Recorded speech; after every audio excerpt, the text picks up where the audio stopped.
Hey everyone!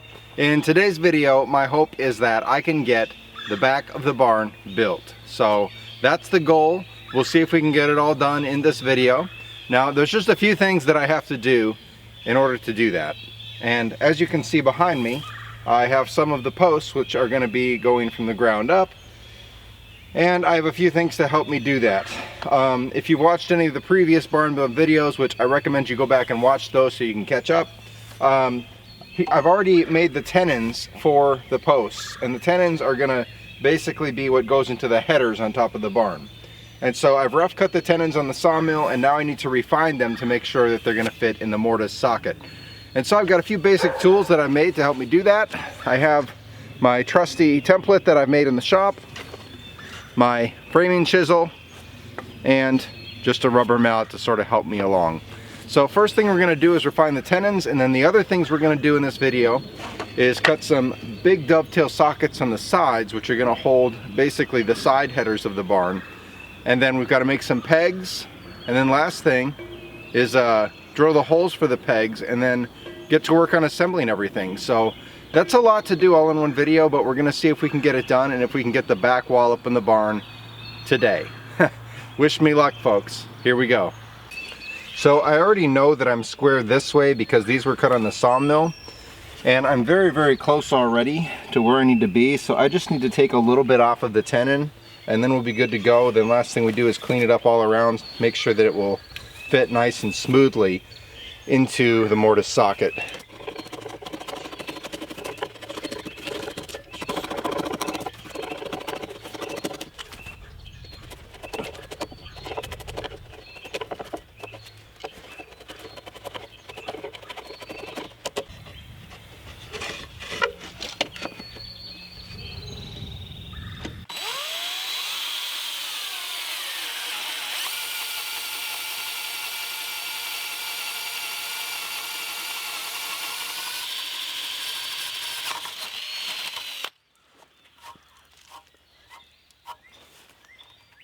Now this post here needs two different pegs in it, and the reason for that is because I'm going to have two headers that are going to meet each other, and they're going to butt up right on the center of this post line.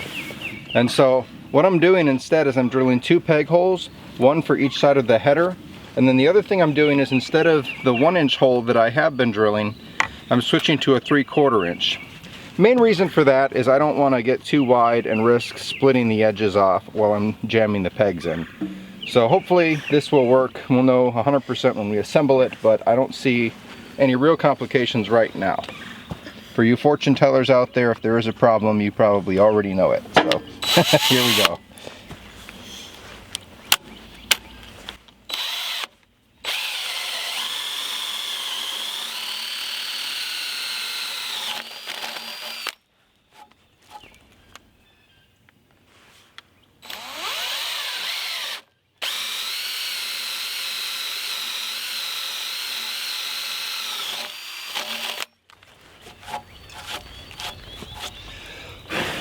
Alright, I have two corner posts on the back wall where I'm going to basically have a header that it's going to go across the side of the barn.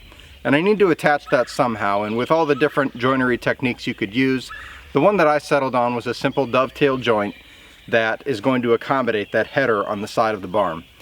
And so here's what I've done. I've made some templates. I have a positive and a negative template, but in this case I'm going to use the negative template for this side, and I'll use the positive template for the actual header beam that's going to go across there. Now because this post is about 7.5 inches by 7.5, I'm going to guesstimate and go about halfway in here with what would basically be a mortised out dovetail. And so I'm going to hollow out that section about 3.5 inches deep, and then the other header is going to basically get cut in half also and made to fit flush in there, and then we're going to peg that in place as well. So better to show you than to talk too much about it, so let's get to it. Good.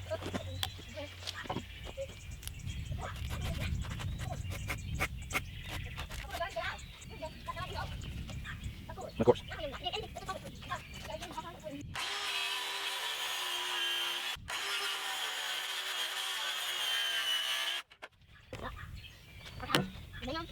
Yep.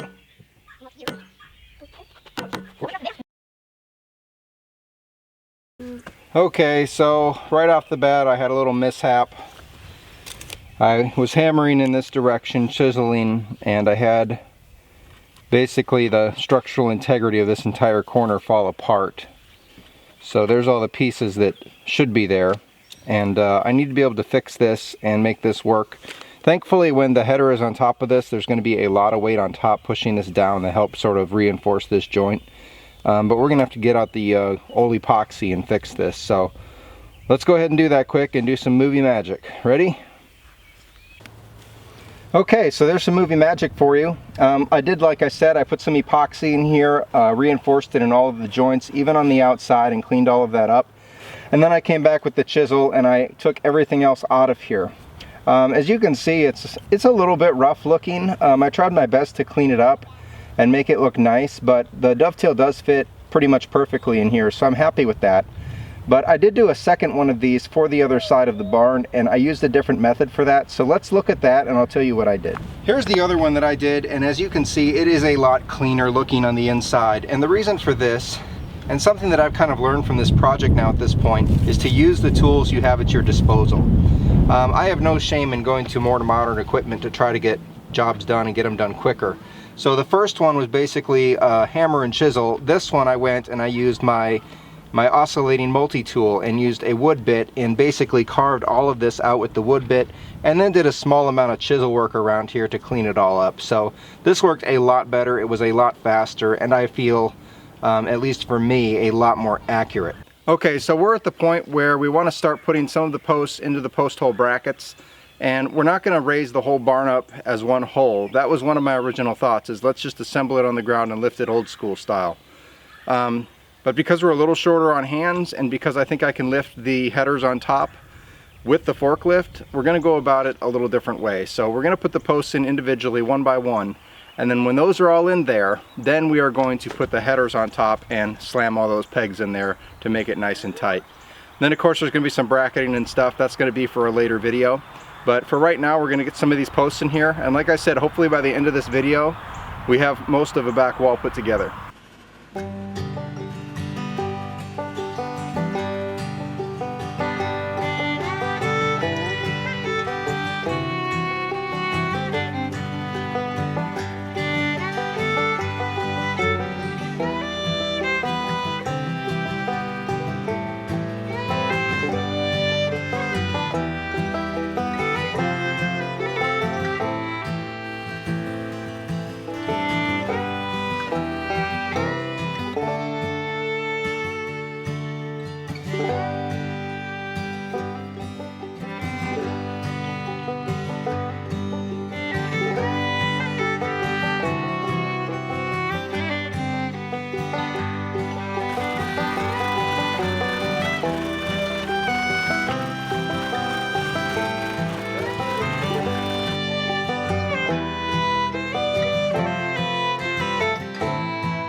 Alright, this is the part that we've been pretty excited about, because this is when it starts to actually look like a barn, is when you start putting the headers and all of that stuff on there. And so this is what we're going to attempt to do right now. And normally we would try to raise the barn by lifting the entire back wall up or something to that effect. Everything's been mortised, everything's been tenoned, everything's been checked and double and triple checked. So the hope is that we're going to be able to drop these on here and that it will all go well. But let's go ahead and see. This is exciting, guys.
Alright guys, that's the back of the barn all put together.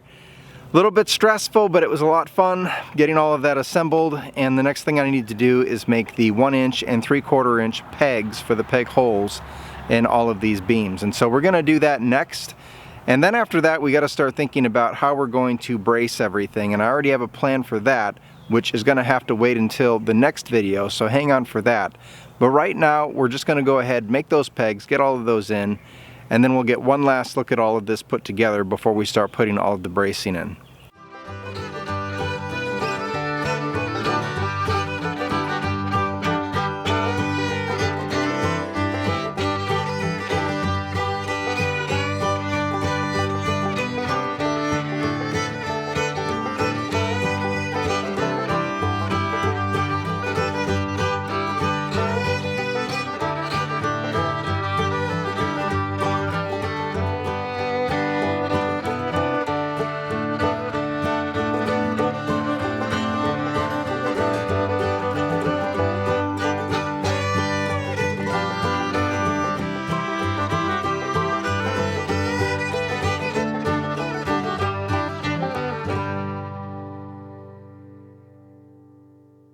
Well, all of my pegs are made, and as you can see, I've got 1 inch pegs here, and these are my 3/4 inch pegs right there.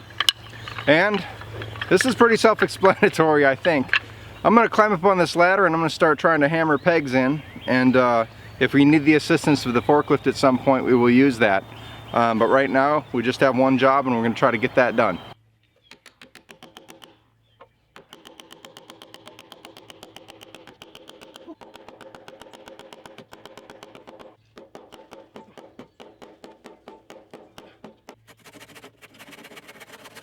Okay guys, so you saw me drive the first peg in, and it was a little bit hairy getting that first one in. The rest of them have actually been going pretty smooth.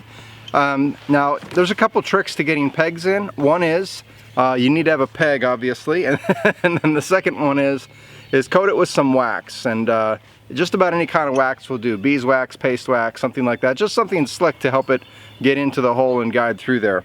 Now, I'm at the point now where I'm driving the 3/4 inch pegs, which is where the headers are meeting in the center. And so I have a peg on each side. And right now I've got a pretty significant gap between the two headers, and I need to pull them together so I can get the pegs in. And for that, I'm going to use moving straps. These are heavy-duty moving straps. We're going to wrap them around the posts, and the posts are going to pull everything together nice and tight.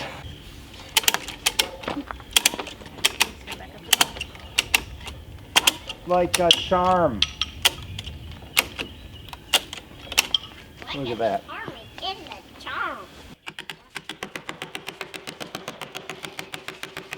Well, we got all the pegs hammered in, everything's looking great. This back wall is just about finished. There's one more thing that I have to do, and that is to put all the bracing in the corners, but we're not going to do that until we get pretty much everything else in the barn put together. And then we're going to make sure that everything is squared up and we'll be able to push it around and make it perfect. So the next video, we're going to put up the front wall of the barn, and we're going to put in the side dovetail headers in the barn. So stay tuned for that. This project is quickly coming to a close, and hopefully we'll be done realistically within the next month or so. And we'll have to see how that goes and how busy we keep going. But this has been the project of a lifetime for me. It just goes to show that hard work really does pay off, that our efforts are worth something. And it's not just what we do here on this earth now, but what we do that matters for eternity. So, God bless you guys. Take care.